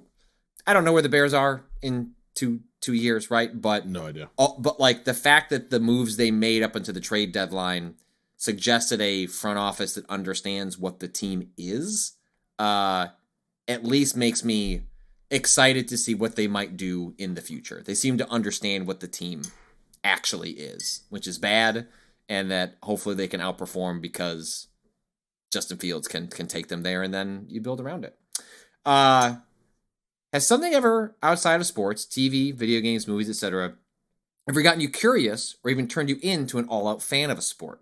Between Ted Lasso and Welcome to Wrexham, which we gotta watch it, dude. Did you watch the whole thing? Yeah, dude, I couldn't stop because MK watched one episode over my shoulder and was like, can we just watch this the rest of the weekend? And the answer was yes. It's extraordinary. I find myself more and more curious about soccer and wanted to dive into it following it. So did Welcome to Wrexham get you into soccer, or you just enjoyed Welcome to Wrexham? So, well, okay, here's the problem. You can't watch Wrexham games on TV. Okay. They are so far below the level that's going to be broadcast on like American stations. Like Wrexham, you can look up how they're doing, but yeah, there's no way to watch that level of the sport. And here's the thing: I think one of the things that's really endearing about Welcome to Wrexham, and I think there's a lot of, another movie that like nobody remembers, but I remembered. It's a movie called Shot at Glory, where Robert Duvall plays a coach of, I think, a Glasgow football team. Basically, it's about the Celtic, the Celtic is the Rangers and the Celtics, something like that. But it's about like a famous rivalry in Scottish football that also cuts across like Catholic and Protestant lines. But Michael Keaton is in this movie for some reason as a new American owner of the team who's taking it over. But like I'm a sucker for these stories about like the connections between teams and their sort of down at heel communities and like how these two things. I mean, if there's a theme to this podcast, right, it's this, like the town, the heart of the town is reflected in the team and vice versa. I'm a sucker for stuff like that. I'm not sure I get that as much from Premier League, which is the easiest stuff to find, right? Mm-hmm. Like Welcome to Wrexham is all like, here's a small industrial Welsh town that has sort of been left behind both by competitive soccer and by the modern economy. And here's an attempt to sort of at least fix the team and see if that can fix other stuff. I'm a sucker for that shit. Those don't get broadcast. What gets broadcast are Premier League teams that are like, here's a bunch of teams that are owned by like investment groups led by like the Saudi Sovereign Wealth Fund. It's like great, inspiring stuff. Well, it's been a little while since we've checked in on our NFL picks. I have done. I was grinding the tape, grinding the math while you were answering a question, so I could get us up to date. We have a pick'em league happening over at gridirongames.com. I've forgotten in the past to shout out where we at in the. Can I pull up the overall rankings? How would I do that? Let's see. Year 2022 stats. Is that gonna let me do this? Did you mark down the corrected stats you did live during the Save Point show? Because remember, there's that week your picks got fucked up, and then I tanked. No, I just went back to Gridiron and just like took them as they were there. Oh shoot! I wanted to shout out. Correct picks. Okay, let's see. I can rank it. Okay, so right now. I'll do the top 10. In first place so far, what is this? 9 weeks? Yes, 9 weeks into the season. First place is Paper Bags, with 68 correct picks out of 104. Weedle with 65 picks out of 104. Zilliard with 65 out of 104. Using with 64 out of 104. Fog Cutter with 64 out of 104. Lord Joseph with a 63 out of 104. This Patrick Klepek with 62 out of 104. Burns 98 with 104. How many is that? 1, 2, 3, 4, 5, 6, 7, 8, 9. And then Burger Bob with 61. Rob, do you want me to keep scrolling? Like, okay, I can keep going. You're not that far. 58, not that bad. Not that bad. So we're not we're not that all far apart so far. But that is currently the standings. We'll keep track of those as we go forward. Week 10 in the NFL starts with Falcons 4-5, at Panthers 2-7. The Panthers we've not gotten really. We haven't spent a lot of time talking about them and their own personal train wreck. They were down like 30 points to the Bengals at halftime. They put what's his face? Why am I blanking on his name? The old Browns quarterback that they brought in. Mahomes. No, not Mahomes. Sorry, not Mahomes. Mayfield. Mayfield, yeah. And he actually played pretty decent. Kind of brought them at least. The score box. I just want fucking insurance commercials back. NFL games are so much harder to watch. Dude, he's gonna be out. He's gonna be out of the league or a backup at best by the end of the season. He's actually kind of funny. Falcons are just an interesting team. They're a weird team. They're scrappy. They lose in bad ways, but they're in everything. And their offense is legitimately fun to watch. I don't watch full games, but like there's always a handful of highlight clips, and I'm like, okay, like Marcus Mariota is not a quarterback I'd want on my team, but somehow they make it work. And so I just don't think you can reasonably pick the Panthers to do anything other than lose at this point. And I'm not going to tempt fate against that, even as you try to look for edges where you can hope for a coin flip on a game. Seahawks 6-3. The Geno-sance continues. A team that was left for dead in the offseason, thought that they were going to be a bottom feeder, now might be one of the top teams in the league. Against the Bucs, 4-5 against the Bucs. Similarly, kind of listless, not quite Rodgers level incompetence, but the team is just sort of I'm Geno all the way. I love this story. I love the fact that the Seahawks, and I don't even particularly care about Pete Carroll, but it's a fun story, and I like this for Geno Smith. So I'm all in on the Seahawks every week. Do I have this right? This game is being played in Munich? Yes, you do have the right. I think it's the first game that's being played in Germany. So let me tell you just one little thing here. Yep. You might think that 3 hours difference between East and West Coast is not the biggest deal in the world. Having done it, the level of jet lag I had going from LA to Germany was one of the worst fucking things I've done in my life. It was just awful. And like going from Boston to like Germany or Sweden, not that hard. Not nearly that hard.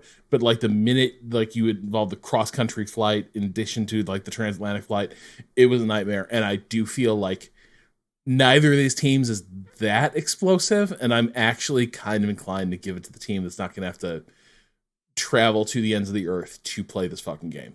I think I'm Tampa Bay, just on virtue of, I think it'll be very hard for Seattle to prepare for like how tough that travel schedule is going to be. Okay. All right. Fair enough. Vikings 7-1 at Bills 6-2. Josh Allen has, I don't know what the latest update on his. There's no update yet, but he has some sort of elbow injury. Maybe not. I saw people comparing it to when you hear this phrase in baseball, your heart sinks. Tommy John's. No. Which I can't tell you the specifics of that, other than, like I said, people's heart sinks because it basically means you're out for a very long. For 2 years, and there's no guarantee he'll be back. Like, he's being evaluated for what is called a UCL injury. That's just not usually what you. That's what is that? Ulterior cruciate ligament? I think so. And so again, that's just people, sports folks who just like when they hear that in baseball, that is always something that. Strikes fear into your hearts. Maybe it won't be as bad here. They have not said exactly what's going to happen, but my guess is that they are probably not going to play him this week. Like, if he is in any sort of discomfort, there's just no reason to risk it. The Vikings are not a full mirage, but they are an eminently beatable team. And the funny part is there's some fun revenge games set up here with Case Keenum being the backup for the Bills, responsible for, if you've never seen the Minnesota Miracle, the play from, 4 or 5 years back against the Saints, where just a cornerback completely whiffs on a play that like should have been caught. And was it Diggs that took it back? Was he still on the team? Oh, I can't remember who caught cannot that. Remember. I don't remember a lot of things about the Vikings. Like, sorry. Yeah, that's fair. But I'm always like, even with every good year, I'm like, yeah, we know the music's going to stop soon. Like, I feel about the Vikings the way the rest of the league feels about the Bears. It's like, I don't think I can't even be angry at them, right? Like, I have deep animosity towards the Packers. Do you remember how bad they were though with like Danny Green and Randy Moss was there and like Chris Carter. Mm-hmm. Like, that team was murder. Hated that team and I hated them because they gave the Bears the amount of disrespect that the Bears richly deserved. Here we go, baby. Lions 2-6 with one of the. I think they are. Oh, wait, I want to be clear. Yes. If Allen isn't playing, I'm picking Minnesota. Okay, I think so too. I think I would pick the Bills if Allen is playing, but it also, I don't know. That would depend on what is that injury, how limited is he going to be. They can't run the ball, So if he can't throw the ball, right, that definitely worries me. If he's out, this whole season just changed. So I think we can't really pick this. Like, I think there's too much to hedge, and yeah. we'll have to pick it when we know more at the injury. Lions 2-6, a team that is on pace to have a Bear down, Chicago Bears. They're on pace to have a historically bad defense, one in which Aaron Rodgers scored 9 points against the previous week. The Bears 3-6, but feel like they're 6-3 in my heart. And Rob, I think I feel like I don't want to even vocalize, but like I think they could score 40 points in this game. I think they could go thermonuclear. I like this could be a real coming out, like just built, like what they showed against good defenses, he should tear them apart. Yeah. No, watch, they're going to score 10 points. But for the first time in a long time, I feel fairly confident in saying they're going to tear this team apart, and not in the usual way, which is the defense just picking off Matthew Stafford in inconvenient times during the game. I think Justin Fields is going to run all over them. The Cowboys did not solve Justin Fields. Nope. I don't think and they had, because solving Justin Fields requires, you need incredible athletes on your defense. And they have Micah Parsons. And Micah Parsons couldn't figure it out. Right. They got there just enough, and the offense did a ton of work, but it just, they didn't solve the problem. The Lions sure as hell are not going to solve it. But I do want to put a pin in this, by the way. The thing that is nerve-wracking about watching Fields is you look at what happens when we do Justin, Josh Allen. Mm-hmm. Whole season is recast because of I don't know, he just took a bad lick. And now who knows? Not just the season, but who knows what the future holds. And that's kind of one, the nerve-wracking things about Justin Fields is all that athleticism can go away so fast.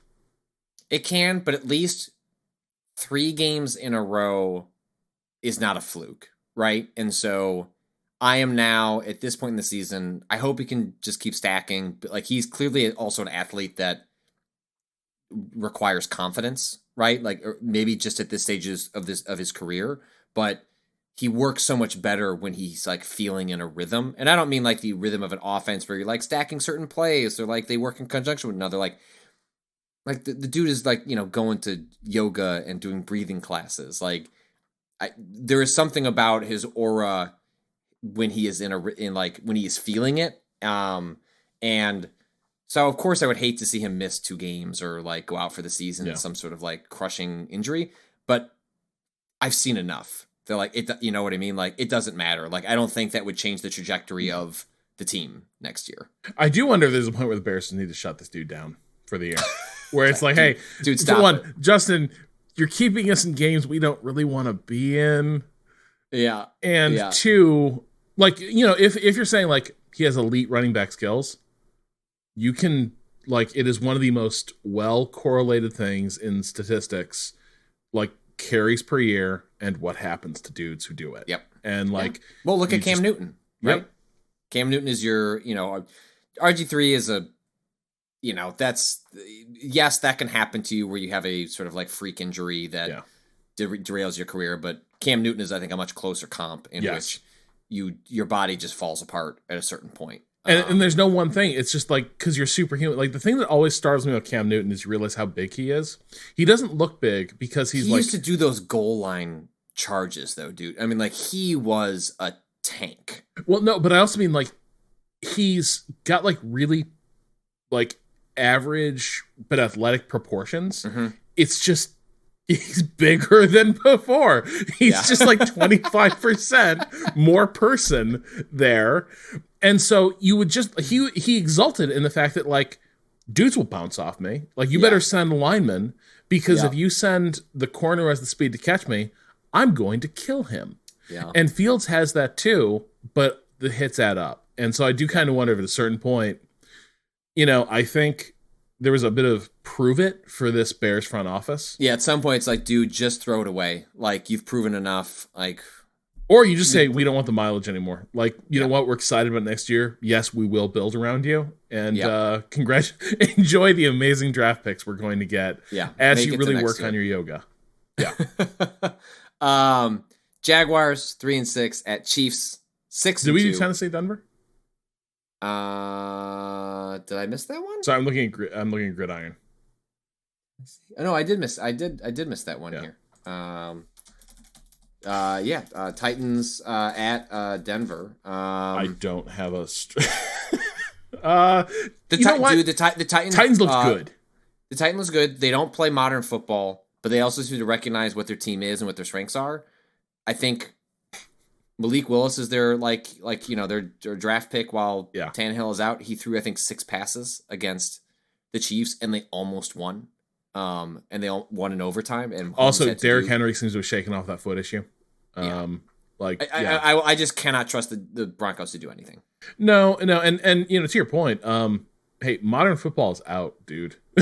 Like so much this season is like, what's this team doing in contention? They're running over people. I agree. Jaguars 3-6 at Chiefs 6-2. I think Trevor Lawrence is a good quarterback. I don't know what to make of the team in general. But I don't think he's going to beat Mahomes. No, I think I'm concerned that what's happened to Trevor Lawrence is kind of what I'm afraid. Like anytime the Bears get hold of a good quarterback, I'm like, are they going to ruin him? And I'm a little bit worried. Well, they were doing that with Fields up until about 3 weeks ago. I'm a little worried that Trevor Lawrence has been put in such a trash situation that it's going to warp what should have been a development of great talent. Hopefully that'll bears out. But in the meantime, Casey's going to smoke these dudes. Browns 3-5 at Dolphins 6-3. When is? I thought it was this week, but I guess it's not. Is it this when he's able to start practicing? I think it's week 11. I'm looking. What is the timeline for Deshaun Watson's return? Ad blocker. Boom. The final 6 games. Watt's going to be fully reinstated from suspension on November 20. Oh, wow. This is way late. Okay. We're way off on the timeline. So, November 28th, and he can start on December 4th. Okay. So that's a ways off. Well, I guess not a ways off, but, some weeks off from now. Makes me more confident picking Miami. They look good, dude. I mean, that offense is incredible. Also, Tua seems fine, which thank God. Yeah, it's one of those things where it's hard to tell what his ceiling is. Like, for folks that don't watch a ton of football or aren't familiar with like there are these quarterbacks who are called game managers, which is like Justin Fields is not a game manager, right? He is a quarterback who was responsible, I think, for the previous game for like 81% of the offense, like a disproportionate, like that's too much. Like it's there's supposed to be, but he's a game changer, as it were. He's a game changer, but a game manager is frequently someone who just throw to the ball to where you're supposed to throw the ball. Do what you is asked of you as the coaches and do nothing more. And that can work. Like that can be enough. Like you can succeed in the NFL. That means you're at the mercy of the players around you, the scheme around you. But arguably, it can make you develop into a healthier organization. Like there's a lot. Like the Ravens model has always been. Lamar Jackson is an oddity in the Ravens' history. Their greatest success has come with dudes who are the definition of game manager. It's like, hey, the front office collects talent at other positions. All you have to do is generate some decent offense, and don't fuck up. Distribute the ball. And I don't think Tua is bad. He throws the decent amount of anticipation, but he has the fastest players on the field in every game. I mean, the way they were, again, I know the Bears basically don't have a defense at this point, but also if you don't have a marquee quarterback, you can afford players who are like, I will like Josh Allen took some incredible strides. Absolutely. Also, Diggs came to Buffalo and that offense transformed. I hope that's, the Bills are the model for the Bears going forward. That's what you are hoping they turn into as a team. And you can never know what's going to be that wide receiver that gets upset and wants to get traded and like what the circumstances would be. But you would hope that's something that shakes loose in the offseason or an offseason or 2 off seasons from now is who is that player that becomes that for Fields. It's not going to be Mooney. I love Mooney, but he's overhyped by Bears fans because we got nothing else to get hyped about. And he's a totally decent player, but he's not. There's always a place for dudes like that in a lineup, like a really fast dude who can get open on key plays. Like always a space for that. And will benefit tremendously from a like Stephon Diggs equivalent of someone who could just eat up. That is how Mooney will become a star. Is because if they can find, if they get the weapons around him, Mooney will be a beloved figure in Chicago, because it'll be like, oh man, like Fields to Mooney, man, that's music to my ears, and it's gonna be because they had to pull their best guys off Mooney. Yeah. So I think both Dolphins. Texans 1-6-1 at Giants 6-2. The Giants may be fraudulent. They're not that fraudulent. No, they're not. Agreed. And I'm still rooting for them. It's just they're a fun, weird team to watch. Saints 3-5 at Steelers 2-6. Is Kenny Pickett playing in this game? I think he still is. Yeah. The Mitch comeback did not change the trajectory of. No, those are 2 bad teams. New Orleans looks less bad. They look less bad. Michael Thomas is out for the season, and he may just be done as a regular presence. He's had 3 seasons in a row now where he's not been able to be on the field with regularity. But I just don't trust this. The Steelers have a good defense. I just don't trust them to get it done offensively. Yeah, no, I'm New Orleans. Colts 3-5-1 at Raiders 2-6. Saturday is my favorite day of the week, though, Patrick. Rob, I've already locked in. I think I didn't do my picks yet this week. But bro, I'm tempted to pick the Colts because that's just a chaos pick. I know. To be clear. And the Raiders blew a 20-0 lead this weekend. Oh, that's right. And that was a game they needed to not lose. Absolutely. This is another Josh McDaniel like exploding cigar. Yeah, he's done so. Like I'd be shocked if he made it. He'll make it through the season, but dude, can you imagine? They also have Mark Davis is also a like super hands-on, like emotional. Hey, by the way, Jim Irsay cited Al Davis like 4 times during that presser as like, what Al Davis would say if he were here. That guy's got no fear, and that's good. I'm like, hell yeah, Jim. Patrick, so I had picked Las Vegas, but you know what? Should we ride and die with the Colts? I'm here for Jeff Lasso. Okay, all right, I'm with you. We're going with the Colts. Just for if we're gonna do the Saturday check-ins. Can you imagine, Patrick? Can you imagine the pandemonium if they win? Not just that, but like. Josh McDaniel's been this anointed future head coaching great for ages, basically for since fairly early in his time as a coordinator with the Patriots. He's been earmarked for this, and it hasn't panned out.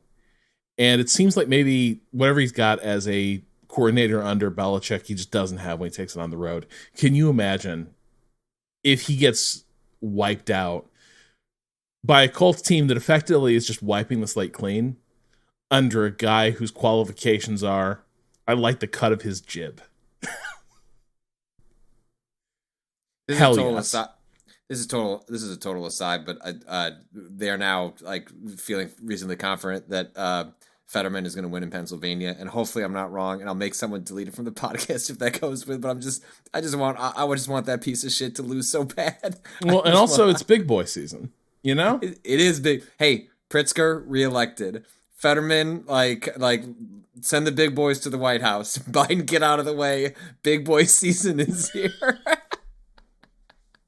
If you want to laugh, go look up the Socialist for Pritzker, which is this is one of the funniest memes I cannot get over. The conviction that he's secretly FDR in disguise. and is going to just like declare war on his fellow like elites. He's about to send in the Illinois army into Wisconsin to restore democracy. Yeah. He's been totally fine. We can do a lot worse. I'm glad he's reelected. Cowboys 6-2 at Packers 3-6. The Mike McCarthy revenge game. Yeah, this is gonna be a fucking massacre. This is that offense looked unstoppable. Again, we don't have a defense, but they're not going to put up 50 points on everybody. But I think this is going to be. Oh, and Rodgers. I didn't even realize this was a matchup this week. This is delicious. He needs to make some career decisions. The hell with your stats, dude. When Micah Parsons is bearing down on you, you got to put pride aside and just hurl that ball to heaven, because you just can't. You cannot take what McCarthy and these Cowboys have been cooking up. You gotta get out of the way. Wow, that might be my most anticipated game of the week. As much as I'm excited to see the Bears and Lions, that has so much potential fallout and drama. But so if people aren't familiar with the backstory here, there is, I forget who ran it, there was a tremendous backstory, like backstage drama piece published about the falling out between McCarthy and Rodgers, with Rodgers' conclusion about McCarthy, and this is shared by a lot of people, is that Mike McCarthy is fundamentally kind of a lazy schlub who's like there to enjoy the perks of being an NFL head coach, but does not want to put in the hours. And the conclusion McCarthy kind of reached about Rodgers, and then a lot of people reached about Rodgers, is that he's kind of a prima donna and also will scrap the game plan entirely the minute he feels he knows better, and will just seize control of the team, which is effectively what the Packers have allowed him to do. But like they had a titanic falling out that ended with like McCarthy being shown the door and spending a year in the wilderness before Dallas gave him the job. So like there's a tremendous amount of, at least at the time of their falling out, like a personal disdain between these two characters. So to have them meet at this juncture in their careers when like, there's been a bit of the whole Frogers argument has been given some ammunition, and McCarthy, despite a abysmal start to the year, in the wake of Dak Prescott like being out, coached this team to a pretty good season. Now Prescott's back, they look great. McCarthy's star is on the rise. Amazing timing on this matchup. I'm with you, Patrick. This is like got this one circled. I pray to God they're carrying it in New England. I think the Frogers thing is fraudulent, and I think Mike McCarthy being a good coach is fraudulent. And I'm here for both narratives because they bring me immense joy. Yep. Cardinals 3-6, Rams 3-5. These teams both suck. Which of these teams actually wants to win this game? I don't know. The Rams do. I if I'm gonna have to pick, I'm picking the Rams just because I trust Sean McVay more than I trust dipshit McGee. I forget his name, but like they're both bad teams. Like they're both like the Rams are clearly headed towards a Sean McVay retiring and doing media. Aaron Donald wanted to retire last year. It's funny. The Rams are like, do you buy that, or do you think he's just like, we're gonna have to take Stafford out behind the barn and shoot him, and then I'm gonna have to do this all again? I've seen some interviews. He's not the only problem. Like they are just burdened under so many bad contracts. Like when you don't care about draft picks, that means you're building, they call them like a stars and scrubs team, where you have a very, like the moment you are hit with injuries, lose players, don't hit on your off-season risk calculations, like Allen Robinson, right? Like I thought, I truly did believe he was just tired of being on the Bears. He had not lost a step. And I was rooting for him to like have a great season in the Rams. And so actually I'm like pretty bummed that it turns out that he is actually just. But I'm glad the Bears aren't paying him. Yes. Thank you, Ryan Pace, for not paying him what he wanted. Even as much as that, like personally, I wanted that player to succeed, and like so that doesn't work out. He's locked in for 2 years, and you just don't have the money to pay other players. There was also one podcast I listen to semi-regularly is ESPN The Daily, which is basically their podcast magazine of all their feature stories. that ESPN's feature writers are doing, and they recap sort of a profile they'd written of Sean McVay. And I didn't find it as compelling as I think they meant it to, because basically it was a portrait of a dude who just makes himself miserable being obsessed by football. And like, I don't have a lot of patience for people who are like, I've made my entire life about caring about this one thing and being amazing at it, and it sucks. And now, like, I've succeeded, it all worked out, and I'm miserable. I'm always kind of like, yeah, you should have seen that coming. You know, this is just not how human happiness tends to work. But it was a lot of like, we should all feel sorry for this, rich kid who dedicated his life to being a master NFL coach. But that being said, it did kind of sound like the job, at least as he performs it, is a miserable one.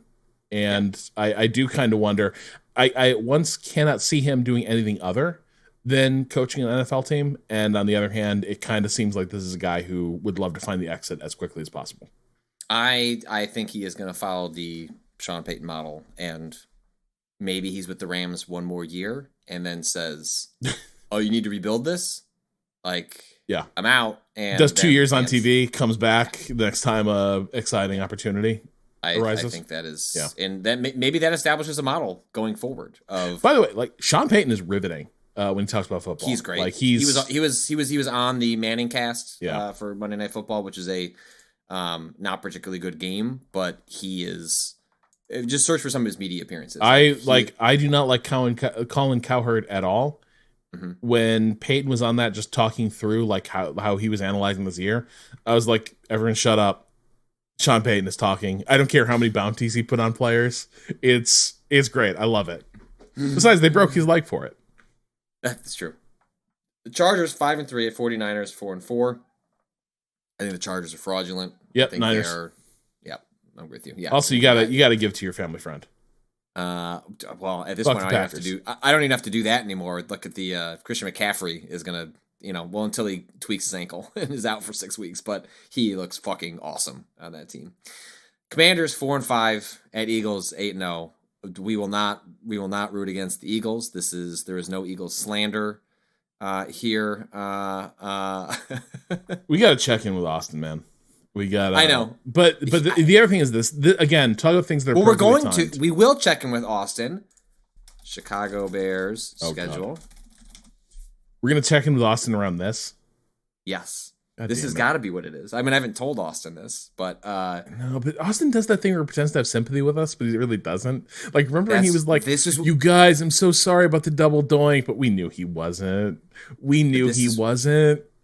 This is why this is, I mean, imagine like the narratives that could be building at that point, Rob. Like, what if Justin Fields is just on a heat check? And what if what would it be? So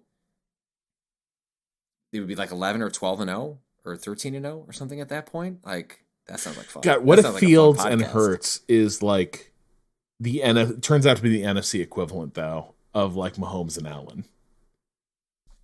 Where it's like, this is gonna be the future of the league. Sign me up for that. Yeah. Also, but speaking of like the timing of this week, so just like Dallas and Green Bay, Philly on an incredible run, just an absolute heater, coming and delivering a body blow, a public execution of the Commanders at a time when this is a franchise whose ownership might be about to be publicly executed by NFL standards, which is that we need you to sell your prized asset and become richer, but also ashamed and fade into irrelevance. Because it appears that this might actually be happening, right? This is a story we didn't get to, but like the Commanders are it appears they are going to be on the auction block soon, overseen by Bank of America in terms of the valuation and administration of the sale. But like, once Irsay got in front of a microphone and said, "We're all ready to die. Shoot your shot." Snyder may have blinked. Yes. So that's going to do it for another episode of sports. In the meantime, you can follow Waypoint on Twitter at Waypoint, or on Twitch at twitch.tv/Waypoint, on YouTube at youtube.com/Waypoint. Vice, our writing in the rare occasions that we find the time, is at waypoint.vice.com. This episode is premiering ad-free on Waypoint Plus, which you can subscribe to and gain access to early episodes, exclusive episodes, ad-free episodes, and more at waypointplus.com. This will premiere later in the week. We've been putting these up on Saturdays ahead of the kickoff for the Sunday games of NFL football. That's when you'll be able to listen to this, or will be listening to this if you're listening to it on the main feed. You can follow me on Twitter at Patrick Klepek. Rob, how about you? At Rob Zachney. Fuck capitalism. Bear down, baby. It's Justin Fields time, baby!